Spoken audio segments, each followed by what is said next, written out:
পুকুরে জল ফেলতেই মাছ নয়, এক এক করে সেই মাছ ধরার জালে উঠল ৮টি আগ্নেয়াস্ত্র। ঘটনায় চাঞ্চল্য হাবড়া কুমড়া গ্রাম পঞ্চায়েত এলাকায়।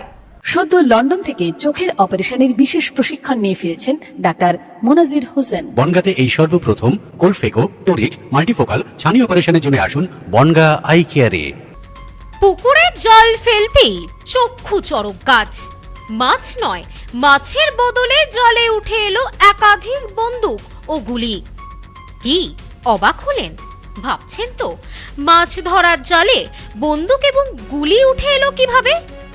ঘটনাকে কেন্দ্র করে ব্যাপক উত্তেজনা ছড়িয়েছে গোটা এলাকায়।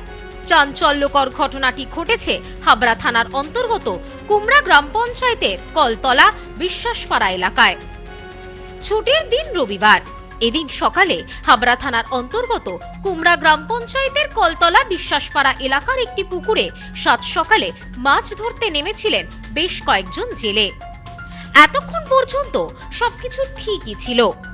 জানা যায়, পুকুরে জল ফেলার পর সেই জাল তুলতেই চক্ষু চড়ক গাছ হয়ে যায় সকলের। জালে মাছ নয়, মাছের বদলে জলে উঠে আসে একাধিক ব্যাগ।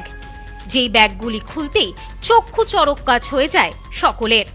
সেই ব্যাগের ভেতর থেকে উদ্ধার হয় একাধিক বন্দুক ও গুলি। এরপরে স্থানীয় বাসিন্দারা তড়িঘড়ি খবর দেয় হাবড়া থানায়। খবর পেয়ে ঘটনাস্থলে এসে পৌঁছায় হাবড়া থানার পুলিশ।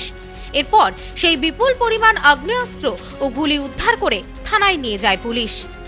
এই পুকুরে সকালে জেলেরা জাল টানতে নেমেছিল। আমাকে ভাই ফোন করছে, দেখে যাও দাদা এই পরিস্থিতি।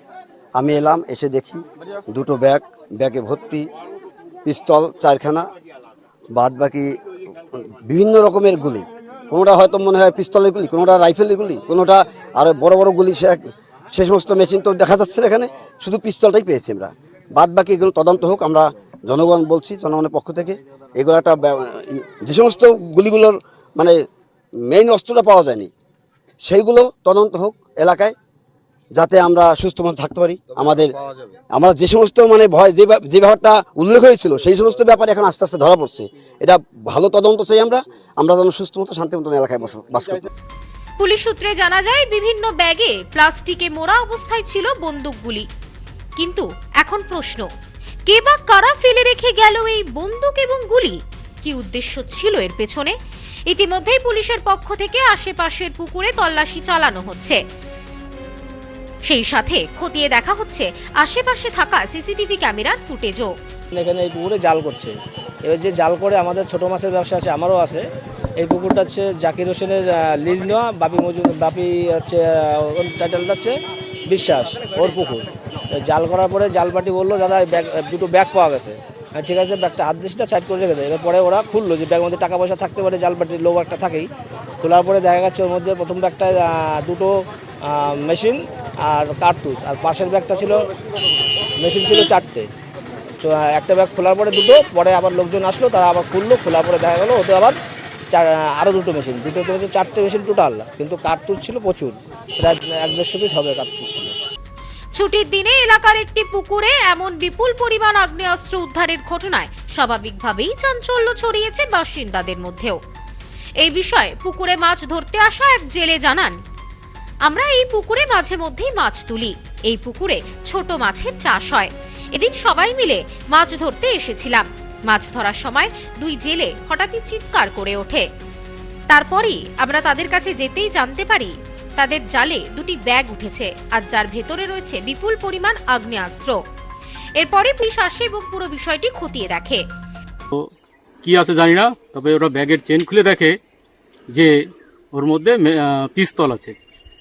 তারপরে পিস্তল আছে এবং খুলে দেখে যে ওর মধ্যে গুলি, পিস্তল, 4খানা পিস্তল, গুলি, এসব বিভিন্ন ধরনের গুলি।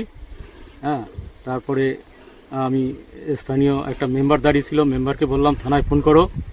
তারপরে আমাদের যে ওয়ার্ডের যে বিজেপির লিডার, তাকে ফোন করলাম, সে আসলো। আস্তে আস্তে সবাই আসলো, এসে দেখলো যে ঘটনা সত্যি। প্রশাসনের লোক থানা থেকে এসে তারা সব কালেক্ট করে নিয়ে চলে গেল। তবে এই আগ্নেয়াস্ত্র ভর্তি ব্যাগ উদ্ধার হতেই এলাকায় দেখা দিয়েছে রাজনৈতিক চাপানুতর। বিজেপি কর্মীদের দাবি ভোটের ফলাফল প্রকাশের দিন অর্থাৎ 4 তারিখ তৃণমূল জিতলে এই বন্দুকের গুলিতে ঝাঁঝরা করে দিত সকলকে। পরিস্থিতি বেগতিক বুঝে পুকুরে ফেলে দিয়ে গিয়েছে সেই ব্যাগ। তবে বিজেপি কর্মীদের তোলা সমস্ত অভিযোগ একেবারে অস্বীকার করেছেন তৃণমূল কর্মীরা। ঘটনার জেরে চাঞ্চল্য ক্রমশ ছড়াচ্ছে এলাকায়। তবে এই ঘটনার পর সাধারণ মানুষ দাবি করতে থাকে পুকুরে আরও আগ্নেয়াস্ত্র থাকতে পারে। এদিনের এই ঘটনার পর পুকুরটিতে অভিযান চালানো হয়। পুলিশের পক্ষ থেকে জেলেদের ডাকা হয়। বড় বড় জাল দিয়ে গোটা পুকুর ঘিরে শুরু হয় তল্লাশি।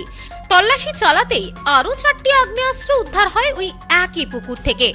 তবে কে বা কারা এই বিপুল পরিমাণ অস্ত্র ফেলে রেখে গেল, কি উদ্দেশ্যেই বা ফেলে রেখে গেছে, সেই সমস্ত বিষয় খতিয়ে দেখা হচ্ছে পুলিশের পক্ষ থেকে। হঠাৎ আজ সকালে খবর পাই, ওখানে গিয়ে দেখি 4খানা মেশিন এবং 72 রাউন্ড গুলি। তারপরে অনেক সময় থাকলাম, প্রশাসন আসলো, সেগুলো উদ্ধার করলো, নিয়ে গেল।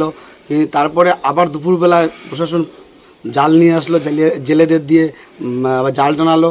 আবার 4খানা মেশিন 25 রাউন্ড গুলি পাওয়া গেল। আমরা এই জিনিসটা বলতে যাচ্ছি পশ্চিমবাংলার সব মানুষকে, যে আমরা টিভির পর্দায় বা মোবাইলের পর্দায় দেখেছি শেখ শাহজাহানের সন্দেশখালীর যে বন্দুক পাওয়া, বা উত্তরবঙ্গ বা মালদা মুর্শিদাবাদে। আজকে আমরা এই হাবড়া শান্ত এরিয়া, শান্ত জায়গায় মানুষ যেখানে ঠিকভাবে সুস্থভাবে মানুষ জীবিকা নির্বাহ করে, সেই পুকুর থেকে হঠাৎ এই যে ভোটের পরে এই যে 97 রাউন্ড গুলি এবং 8খানা মেশিন পাওয়া গেছে। আমার মনে হয় কুমড়ো গ্রাম পঞ্চায়েতের আশেপাশে যত পুকুর আছে সব পুকুরে প্রশাসন যদি তার নিজ দায়িত্বে নিয়ে পুকুরে জাল টানে, তাহলে আরও মেশিন বা গুলি পাওয়া যাবে।